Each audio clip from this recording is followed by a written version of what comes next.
Are you really as brave as you sound, or are you a little frightened? The truth, please. This is for posterity, remember.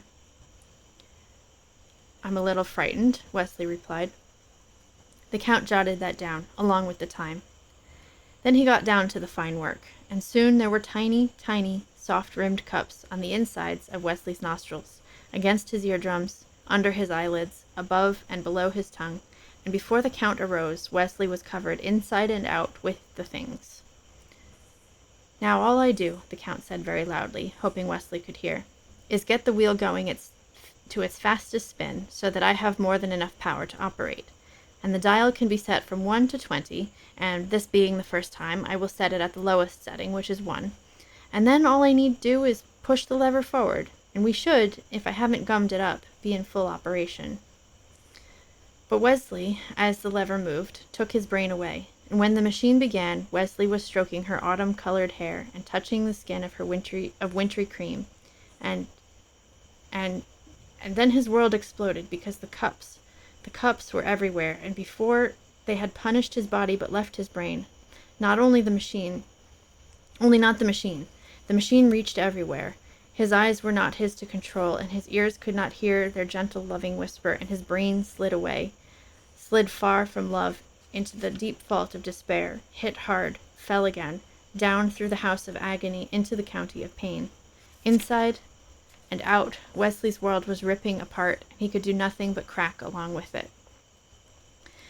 The Count turned off the machine then, and as he picked up his notebooks, he said, "As you no doubt know, the concept of the suction pump is centuries old.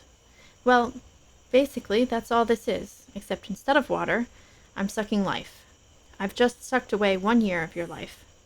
Later, I'll set the dial higher, certainly to 2 or 3, perhaps even to 5.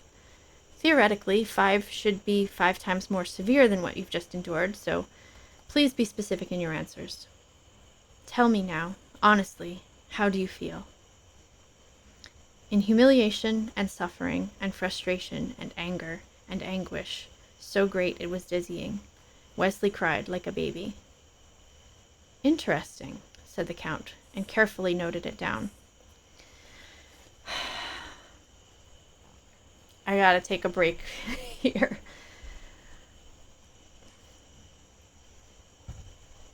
I'm not gonna say which book it is, but there's a book that when I was in college was kind of like all of my friends were reading it, and it had like a really horrible torture scene. And that's hard to read. I will go back a little bit, because there was something that happened.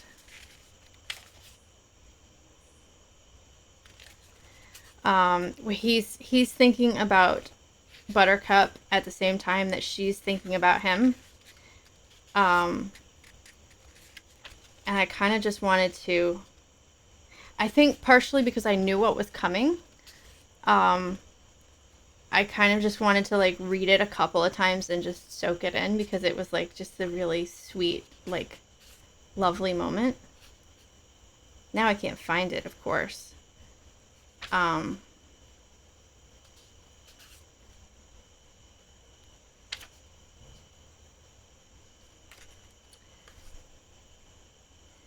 But yeah, that moment where she's having these thoughts of him and he's thinking about her, and he's like just kind of viewing like his perspective of her journey while she's also reflecting on her journey. I liked that sort of parallel, and they happened at similar points in the book.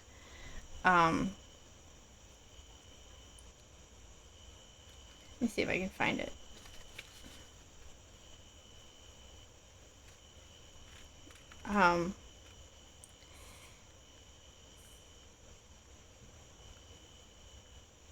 Just as he knew that the sun was obliged to rise each morning in the east, no matter how much a western arisal might have pleased it, so he knew that Buttercup was obliged to spend her love on him.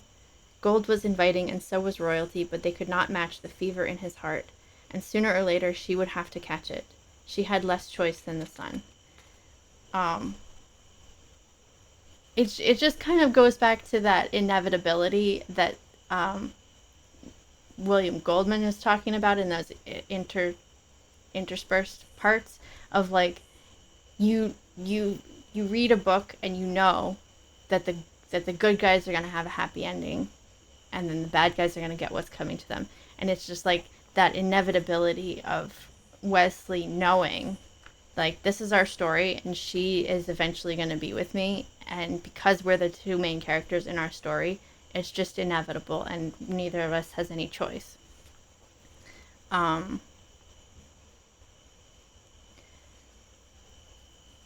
Like, you could make arguments about free will and all that stuff, and I think there's still like room for that. But there is that sort of almost like a meta reality of like, he's not quite saying it, but he knows that they're the main characters in this story, and he knows that they have to be together.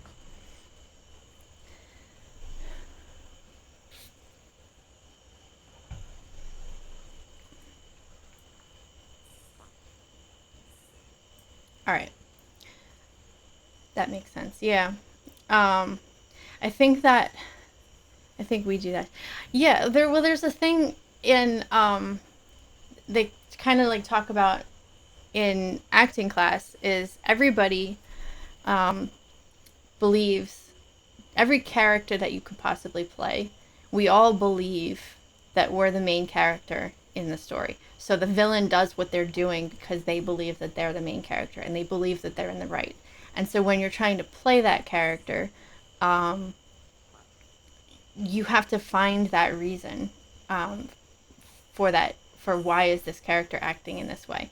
And it's because everybody in real life, we are, in a way, we're the main characters of our story. And we know the motivations that we do are because we think that we're doing something right. And it might be, we might be doing something like, we know that we're doing something wrong because we're breaking the law or we're, behaving badly. But we have a reason and a justification in that moment for why we're doing that thing.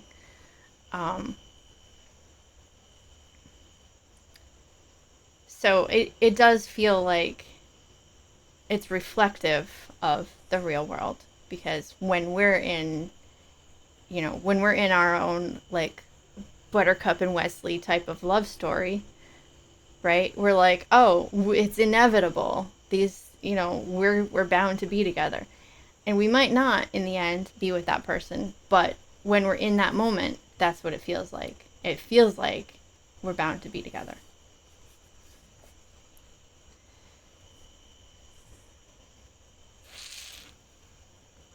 All right, let me see how far along we are.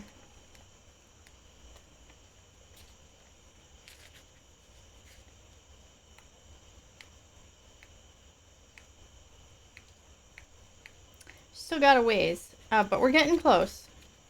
We're almost to the end of the chapter. Hopefully there's not too much torture happening in the next couple of pages. So I read Wesley a little differently. He is imposing his will on the world.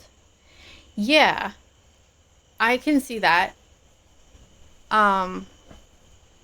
He's decided this is the way it's going to be. Almost like not just the main character, but almost like he's making himself into the author, giving himself the power to be like, no, the world is going to be this way, and it's all going to be like the way that I envision it to be.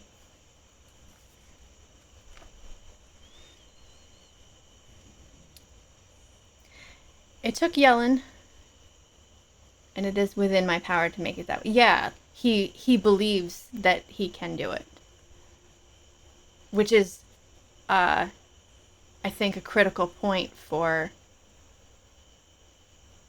when you are having a torture scene and you're trying to get that character to break. You have to believe that they no longer have the power to bend the world to their will. That's what's going to eventually break him. And Buttercup believes that he can too. Yeah.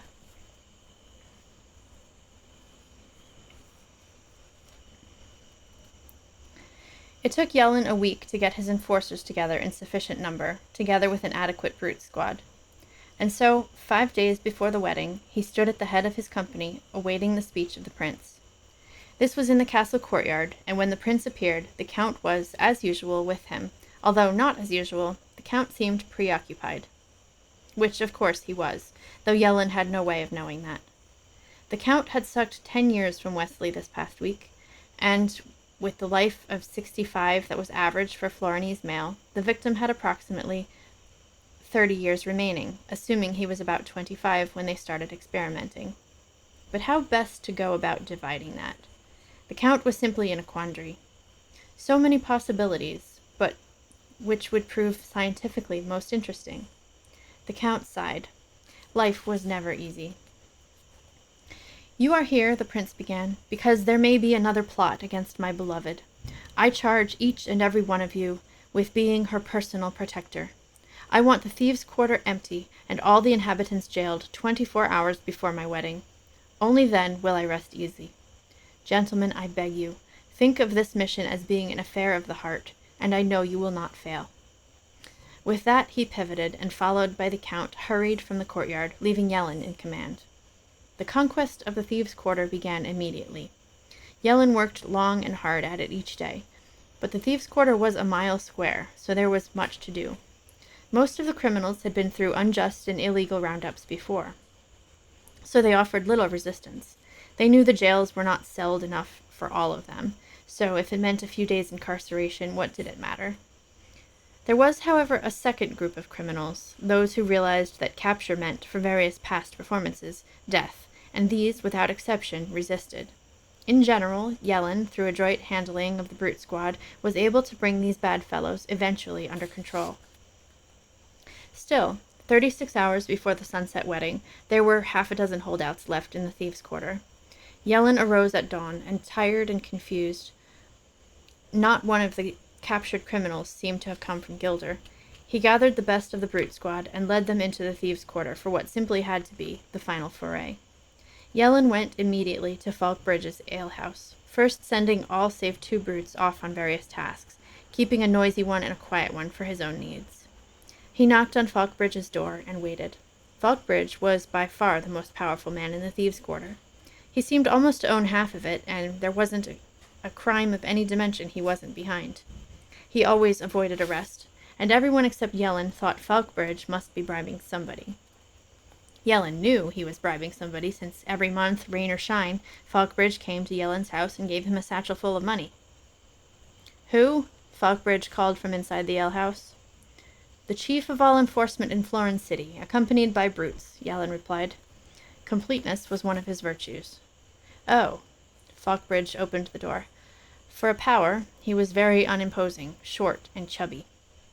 "Come in." Yellen entered, leaving the 2 brutes in the doorway. "Get ready, and be quick," Yellen said. "Hey, Yellen, it's me," Falkbridge said softly. I know, Yellen said softly right back. "But please, do me a favor. Get ready." "Pretend I did. I'll stay in the alehouse, I promise. I got enough food. No one will ever know." "The prince is without mercy," Yellen said. "If I let you stay and I'm found out, that's it for me." "I've been paying you 20 years to stay out of jail. You're a rich man just so I don't have to go to jail. Where's the logic of me paying you and no advantages?" "I'll make it up to you. I'll get you the best cell in Florence City. Don't you trust me?" "How can I trust a man I pay 20 years to stay out of jail when all of a sudden, the minute a little extra pressure's on, he says, 'Go to jail'? I'm not going." "You!" Yellen signaled to the noisy one. The brute started running forward. "Put this man in the wagon immediately," Yellen said. Falkbridge was starting to explain when the noisy one clubbed him across the neck. "Not so hard," Yellen cried. The noisy one picked up Falkbridge, tried dusting his clothes. "Is he alive?" Yellen asked. "See, I didn't know you wanted him breathing in the wagon. I only thought you wanted him in the wagon, breathing or not. So, enough," Yellen interrupted. and upset, he hurried out of the alehouse, while the noisy one brought Falkbridge. "Is that everyone, then?" Yellen asked, as various brutes were visible leaving the thieves' quarter, pulling various wagons. "I think there's still the fencer with the brandy," the noisy one began. "See, they tried getting him out yesterday, but I can't be bothered with a drunk. I'm an important man. Get him out of here, and do it now, both of you. Take the wagon with you, and be quick. This quarter must be locked and deserted by sundown, or the prince will be mad at me, and I don't like it much when the prince is mad at me." We're going, the noisy one replied, and he hurried off, letting the quiet one bring the wagon with Falkbridge inside. Hi there. Thanks for joining our book club. If you'd like to join the conversation, I would love it if you would leave us a comment. And if you'd like to see more, check out the playlist.